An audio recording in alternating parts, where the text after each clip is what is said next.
The Galactic Intelligence Assessment was regarded as the harshest mental trial in all known space. Overseen by the Cerebral Institute of Kepler Station, it had humbled the sharpest minds from 17 star systems over the last 100 years. Professor Zenther, a being whose species had evolved from pure cognitive energy, appeared in his translucent form before the newest candidates. The crystalline examination hall housed representatives from every major civilization. Sorox tacticians whose ancestors had conquered half the galaxy through strategic genius, Valkyron mathematicians with brains as large as shuttlecraft, and Gvani philosophers whose species had pondered existence since long before humans discovered fire. At the back sat Dr. Amanda Walsh, the first human ever invited to the assessment. Among the extraordinary beings, she seemed ordinary. No crystalline neural processors, no biomechanical enhancements, just a woman in her 30s with tired eyes and a thermos of coffee. The exam consisted of 50 questions. Professor Zenther's voice resonated directly in their minds.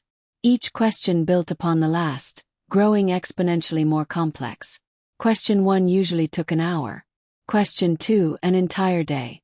Question 3. He paused for effect, his form flickering as if amused. No candidate had ever passed it. The mathematics required surpassed current understanding. Most species' neural architecture could not compute the multidimensional relationships involved. The candidates shifted uneasily. Even the notoriously arrogant Sorox looked uncertain. "You may begin." Amanda opened her tablet, primitive by the hall's standards, and started reading.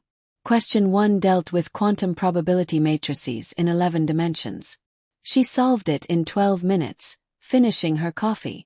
Question 2 required calculating the energy needed to generate stable wormholes between parallel universes with differing physical constants. She completed it over lunch, occasionally petting the holographic cat that served as her tablet's interface. Around her, the other candidates were still deep in concentration. The Valoran had spent 6 hours on question 1. His massive brain literally steaming. The Sorox had formed what resembled a war council to tackle question 2 collaboratively. Professor Zenther materialized beside Amanda as she began question 3. His translucent features displayed curiosity, a rare emotion for his kind. "Fascinating approach," he murmured. "You're not using conventional mathematical frameworks at all." Amanda glanced up. "Traditional math assumes the universe follows rules," she said. "But humans learned early that sometimes you have to act as if the universe is messing with you." Question 3 asked whether consciousness could exist as a mathematical constant across infinite parallel realities. Amanda treated it like a logic puzzle, sketching stick figures and flowcharts. Professor Zenther blinked, or whatever was the energy being equivalent. When he opened his consciousness again, Amanda had advanced to question 7. "Impossible," he whispered, reviewing her progress. She had solved questions 3 through 6 in the time it took him to analyze her unconventional method. By the end of day 1, Amanda reached question 15, while the other candidates still struggled with question 2. Professor Zenther fully materialized, abandoning his usual academic detachment. Amanda stretched, cracking her knuckles. "Earth's a strange place. We had to evolve brains capable of surviving on a planet where physics sometimes seems to improvise.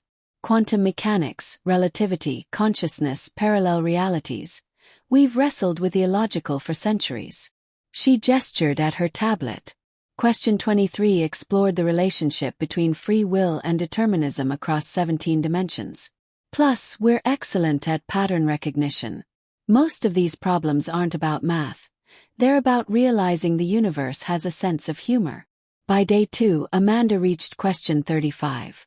The Institute's systems struggled to generate problems sophisticated enough to challenge her. Professor Zenther watched, enthralled, as she approached question 47. "This question," he murmured, voice barely audible, "was designed to be theoretically unsolvable.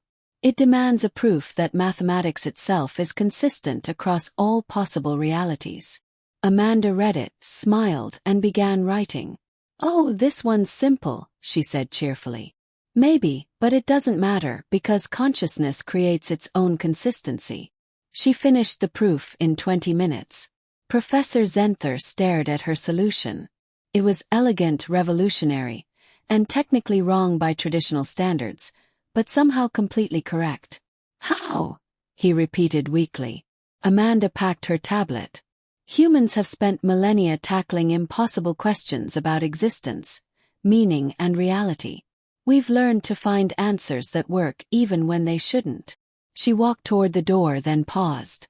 By the way, question 50 asks whether intelligence can surpass its own limits.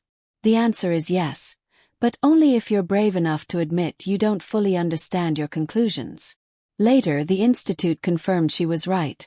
No one had ever reached question 50 to verify it.